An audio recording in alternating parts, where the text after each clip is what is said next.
pense que j'aurais trop de mémoire là, maintenant tout de suite. Alors, vous savez, c'est pas évident. Le malheur et le grand bonheur, c'est deux choses qui ne sont pas évidentes à vivre. Et là je viens à l'immense bonheur. J'ai traversé 3 mois exceptionnels. Je pense que j'ai vécu quelque chose qui restera longtemps gravé dans ma mémoire.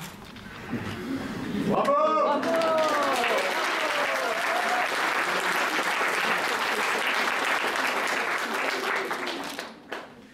Alors bien sûr, je vous remercie les lycéens. Je vous remercie vraiment.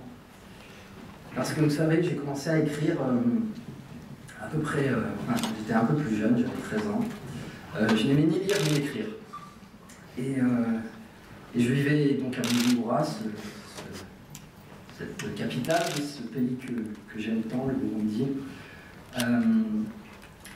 Et j'ai écrit parce que je pense que j'avais peur de ce qui se passait autour de moi. J'ai écrit parce que ça m'a sauvé à ce moment-là. Et ça m'a poursuivi toute ma vie jusqu'à aujourd'hui. C'est-à-dire que dans l'écriture, j'ai trouvé un pays, j'ai trouvé un endroit où j'avais trouvé mon impasse, ce confort-là.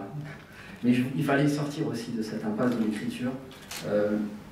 Et donc il fallait que j'aille vers les autres. Et c'est aussi ce que ça m'a permis, l'écriture, avec la musique, de rencontrer un public. Et avec ce roman, je ne m'attendais pas à rencontrer autant d'autres sensibilités, toutes vos sensibilités. L'écriture m'a permis aussi de découvrir la lecture, parce qu'en écrivant, on se questionne sur les écrits des autres, et on commence à devenir un lecteur. Je me souviens de Régis Geoffrey qui disait souvent pendant la tournée des Goncourt lycéens, il disait on vous apprend à lire, mais il faudrait qu'on vous apprenne aussi à écrire. Écrivez, emparez-vous des mots. Et il a totalement raison. Je pense qu'il faut n'hésitez pas à écrire. En tout cas, pour moi, c'est une aventure qui se poursuit, qui va se poursuivre, qui est nécessaire. Et vous me donnez un encouragement immense. Le seul moment de vérité dans l'écriture, c'est le moment où on est face à sa feuille, où on doit accoucher des mots. Et tous ces moments-là qu'on a, en plus, cette rencontre avec le public, avec les gens, c'est un immense bonheur. On se recharge de tant d'énergie qui nous permettent de continuer d'avancer. Donc merci pour tout. Merci vraiment pour ça. J'ai aussi, bien sûr, une pensée très forte pour le Burundi ce soir. Parce que, effectivement, quand je suis arrivé à l'âge de 13 ans, dans ce petit collège de Yona, le proviseur m'a présenté à la classe en me disant « Gaël vient d'Afrique ». Il n'a pas précisé le pays, il n'a pas précisé la ville. Il a juste dit « Gaël vient d'Afrique ». Et puis, j'étais un Africain, alors que je venais d'un endroit. Et ce livre, cette histoire, elle rétablit aussi une humanité, elle rétablit une vérité. Je voulais parler de tous ces gens qui arrivent d'ailleurs et qui viennent en France et qui fuient parfois des conflits, qui fuient des guerres, mais qui ont laissé des bonheurs, qui ont laissé des familles, qui ont laissé des amis, et qui sont humains au même titre que nous, et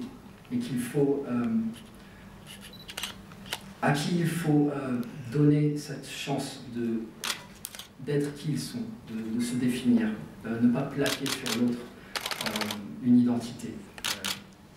Chacun a le droit de se définir comme il se sent. Et moi, je suis tout. Je suis burundais, je suis rwandais, je suis français. J'embrasse toutes ces cultures.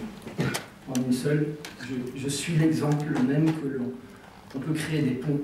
Et c'est pour ça que j'écris. C'est pour rassembler le puzzle de mon humanité morcelée, qu'on a morcelé en permanence.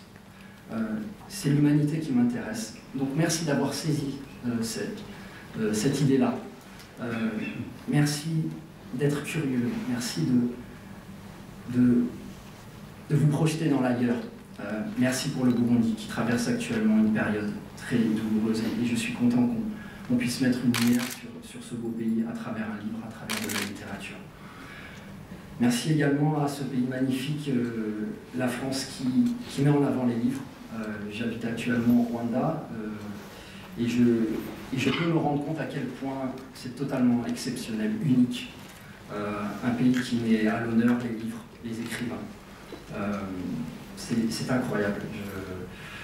Merci à toutes les Madame Economopoulos qui vous ont encadré, vos profs de français, les documentalistes.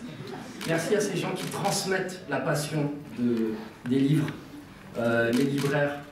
Vous ne savez pas à quel point à chaque fois vous ouvrez des boîtes magiques pour nous autres lecteurs. J'aurais voulu avoir une Madame Economopoulos. Donc vraiment merci d'avoir permis à vos élèves de pouvoir participer à cette belle aventure. Merci également à Grasset de m'avoir fait confiance. Vous ne m'avez jamais considéré comme un rappeur qui voulait écrire un livre. Vous avez vu l'auteur que j'étais. Merci à Juliette, mon éditrice chez Grasset. Merci beaucoup pour ta confiance, pour tes mots, ton talent immense. Merci à Catherine.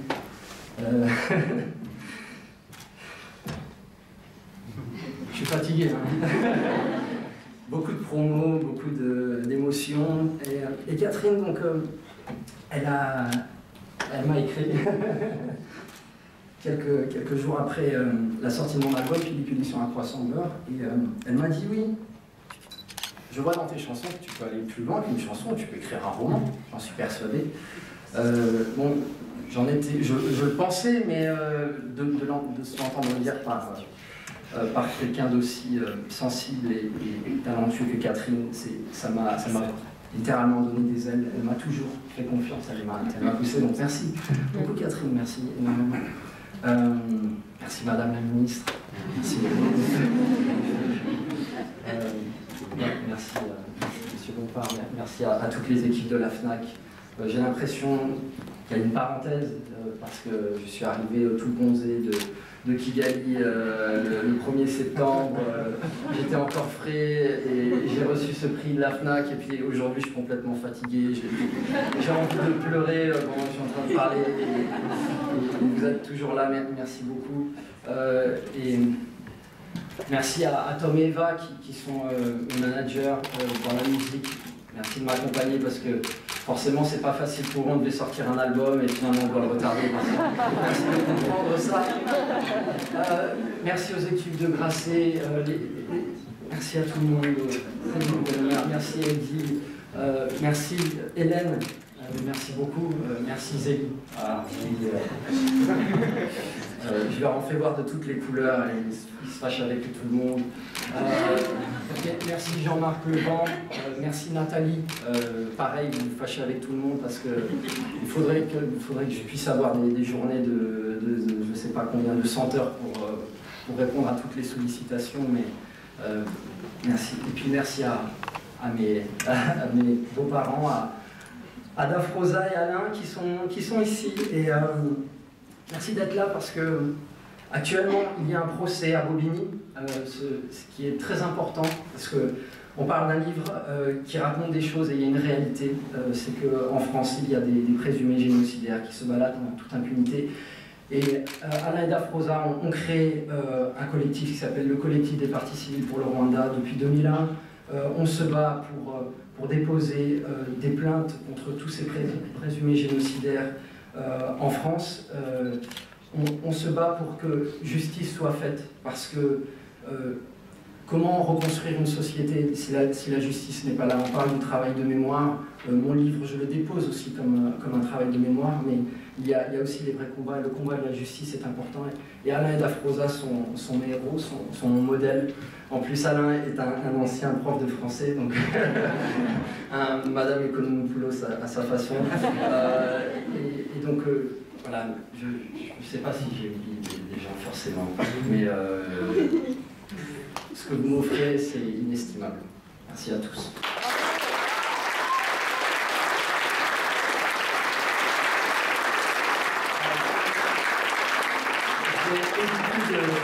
évité de faire une erreur parce que pour le prix du roman Fnac, j'avais fait un... Désolé d'être long. Pour le prix du roman Fnac, j'avais fait des remerciements et donc ma famille à Kigali, donc mes 2 petites filles et ma femme avait vu une vidéo. Et ma fille de 6 ans était partie furieuse en sachant, en claquant la porte en disant « Il nous a même pas remercié ». Et c'est vrai, sans leur patience, sans leur amour, sans leur tendresse, je n'aurais pas la chance de pouvoir être sur les routes, de pouvoir écrire. Donc merci Louisa, Susanna, merci Louisa.